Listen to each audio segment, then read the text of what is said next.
নমস্কার, people's voice নিউজে আপনাদের সবাইকে স্বাগত। আমি অরূপ। হিন্দু ধর্ম তার কাছে শ্রেষ্ঠ ধর্ম, গীতা সর্বশ্রেষ্ঠ ধর্মগ্রন্থ। ভারতের প্রতি তার পক্ষপাতিত্ব তিনি কোনো সময় লুকোছাপা করেননি। উনি যখন ভারতে এসেছিলেন উনি নরেন্দ্র মোদীকে গীতা উপহার দিয়েছিলেন। আমেরিকান কংগ্রেসের প্রাক্তন সদস্য তুলসী গেবার্ডকেই এবার রিপাবলিকান প্রেসিডেন্ট ডোনাল্ড ট্রাম্প গোয়েন্দা বিভাগের নতুন অধিকর্তা নিয়োগ করলেন। আজকে আমরা আলোচনা করব যে এই নিয়োগের মাধ্যমে মার্কিন রিপাবলিকান প্রেসিডেন্ট ডোনাল্ড ট্রাম্প ঠিক কী বার্তা দিতে চাইলেন। কারণ কিছুদিন আগেই যখন বাংলাদেশে হিন্দুদের ওপর, সংখ্যালঘুদের ওপর নির্যাতন নিয়ে দেওয়ালির সময় মুখ খুলেছিলেন ডোনাল্ড ট্রাম্প, এবং তিনি এটা রীতিমতো বাংলাদেশকে হুমকি দিয়েছিলেন এটা থামানোর জন্য। এরপর গোয়েন্দা প্রধান করা হলো এক হিন্দুকেই, তুলসী গেবার্ডকেই। এর মাধ্যমে ভারত আমেরিকার রিলেশন কতটা কাছাকাছি এলো, এবং এর ফলে বাংলাদেশ হোক, পাকিস্তান হোক, তাদের উপর কতটা চাপ সৃষ্টি করবে, বা চায়না হোক, আজকে আমরা এ বিষয়ে আলোচনা করব। চলুন আজকে আলোচনা শুরু করার আগে আমরা প্রথমেই একটা গান শুনে নিই। এই গানটা তুলসী করছে, গানটা ইতিমধ্যেই ভাইরাল হয়ে গেছে। গানটা একবার শুনে নিন। Srila Bhaktivedanta Swami Prabhupada ki jai. Srila Bhaktivedanta Swami Prabhupada ki jai. Now please join me now as we chant the names of Krishna together.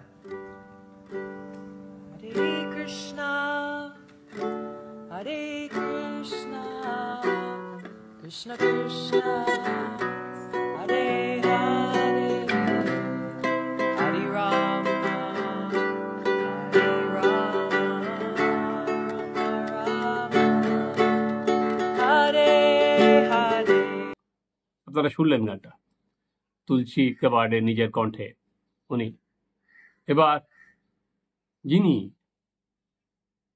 ধর্মগ্রন্থের ওপর এতটা জোর দিচ্ছেন, যিনি গীতা পাঠের ওপর এতটা জোর দিচ্ছেন, যিনি হিন্দু ধর্মকে এতটা আত্মস্থ করেছেন, সেই জায়গায় এটা পরিষ্কার যে মোহাম্মদ ইউনূসের নেতৃত্বাধীন সরকার ওপর কিন্তু এটা প্রচণ্ড চাপ সৃষ্টি করবে। কারণ উনি বারবার করে সরব হয়েছিলেন, যে ভিডিওটা আপনাদের একটু পর আমি দেখাবো, যে কিভাবে বাংলাদেশে পাকিস্তান সেনা হিন্দুদের ওপর অত্যাচার করেছে, এবং ৭১-এর পর থেকেই কিভাবে বাংলাদেশের ওপর, সংখ্যালঘুদের ওপর, হিন্দুদের ওপর নির্যাতন নামিয়ে আনা হয়েছে, আর এখন তো কয়েক গুণ বেড়ে গেছে। আগে আমরা দেখে নিই যে তুলসী গেবার্ডের কাজটা ঠিক কি। দেখুন, তুলসী গেবার্ড অ্যাজ গোয়েন্দা প্রধান হিসাবে ডোনাল্ড ট্রাম্পকে ইন্টেলিজেন্স ইনপুট দেবেন, day to day intelligence input উনি ডোনাল্ড ট্রাম্পকে আর কি সাপোর্ট দেবেন।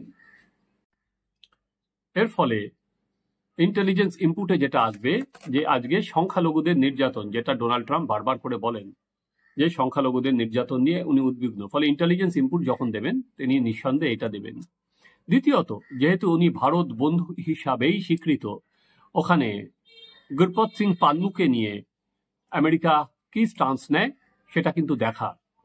কারণ পান্নু দুটো দেশের নাগরিক, সিটিজেন, একটা হচ্ছে আমেরিকা, একটা হচ্ছে কানাডা। ওখান থেকে সে বসে কিন্তু ভারত বিরোধী কাজ চালিয়ে যাচ্ছে।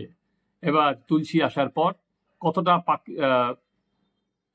আমেরিকার মাটি থেকে পান্নুকে অ্যালাউ করা হয় সেটা কিন্তু ইন্টারেস্টিং। থার্ড, চীনকে প্রতিহত করতে যে কোয়াড গঠিত হয়েছে, তার মধ্যে অনেক ইন্টেলিজেন্স ইনপুট অনেক বেশি আদান প্রদান হবে, এ বিষয়ে কোনো সন্দেহ নেই। এবং ইন্ডিয়ান ওশানেও ভারতের সঙ্গে অনেক বেশি বন্ধুত্বপূর্ণ সম্পর্ক রাখবে কিন্তু আমেরিকা, এ বিষয়ে সেটা নিয়েও কোনো সন্দেহের অবকাশ নেই। এবার চলুন আমরা শুনে নিই তুলসী গেবার্ড ঠিক কি কথাটা বলেছিলেন। উনি কিন্তু বরাবর যে ইসলামিক টেরোরিজম তার বিরুদ্ধে উনি কথা বলেন। উনি পাকিস্তান স্পন্সর্ড টেরোরিজম নিয়ে মুখ খুলেছেন, এবং যেটা বললাম উনি সংখ্যালঘুদের বাংলাদেশে হওয়া নিয়ে ঠিক কি, ওনার সেই ভিডিওটা আমরা একবার শুনে নিই। As a member of Congress, I introduced a resolution that called for the protection of Hindus and religious minorities in Bangladesh, people who continue to be targeted and persecuted to this day. Now, the height of this persecution actually began 50 years ago, when the Pakistani army systematically murdered, raped, and drove from their homes millions of Bengali Hindus because of their religion and ethnicity.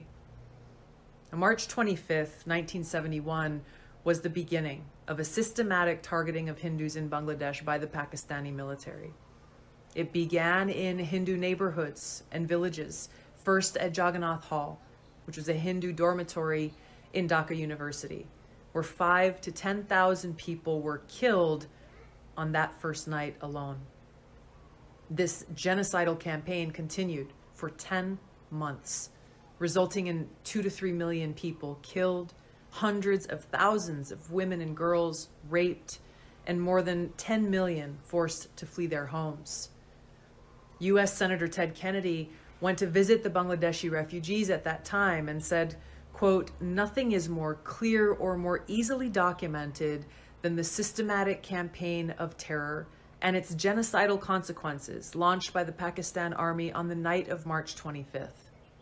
Hardest hit have been members of the Hindu community who have been robbed of their lands and shops, systematically slaughtered, and in some places painted with yellow patches marked H." End of quote. Now, the Islamist, not to be confused with Islam, the Islamist persecution of Hindus and other religious minorities in Bangladesh didn't end with Bangladesh's independence. That campaign continues to this day with horrific targeted attacks, murders, homes being burned down, and families who continue to be forced to flee. In the early 1900s, Hindus made up roughly 33% of the Bangladesh population.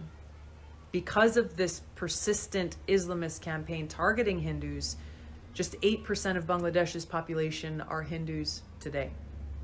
Just a few days ago, in Bangladesh, hundreds of hardline Islamist extremists attacked Hindu temples, destroyed a train, set fire to government buildings, the press club, and public buses, leaving dead and injured behind. Unfortunately, the Islamists' campaign of terror against Hindus, other religious minorities, secularists, atheists, and others in Bangladesh is not unique. It's been going on for centuries. Prior to U.S. regime change wars in Iraq, Libya, and Syria, which either toppled or weakened secular authoritarian leaders who protected religious minorities from Islamist jihadists, there were 1.5 million Christians in Iraq and 2.2 million in Syria.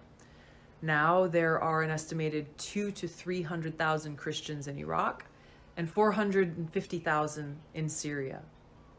Afghanistan was a very multi-religious country which included Hindus, Buddhists, Zoroastrians, and more prior to the Islamist takeover. Today, it is estimated there are around 1,000 Hindus who remain. Religious minorities make up less than 1% of Afghanistan's population. Until the leaders of the United States and the world condemn and commit to defeating the Islamist exclusivist ideology, an ideology which holds that all non-Muslims and many so-called quote-unquote heretical Muslims need to be wiped from the face of the earth, enslaved, or at the very least kept as second-class citizens without the right to own land, worship openly, etc., like in Pakistan, the jihadist campaign of terror will continue throughout the world. আপনারা শুনলেন, সেখানে কিন্তু উনি পরিষ্কার করে দিয়েছেন সেখানে যে কিভাবে পাকিস্তান আর্মি নির্যাতন চালিয়েছিল, কিভাবে বাংলাদেশে সংখ্যালঘুদের কোনো নিরাপত্তা নেই, সেটা উনি পরিষ্কার করে দিয়েছেন। ফলে ওনার ফোকাস এরিয়া উনি কিন্তু এক ফোঁটাও লুকাননি। ফলে আগামী দিনে তুলসীকে সামনে রেখে নিঃসন্দেহে এটা আপাতত আশা করা যেতেই পারে যে ভারতের সঙ্গে রিলেশন আরও মজবুত করার ওপর জোর দিচ্ছেন ডোনাল্ড ট্রাম্প।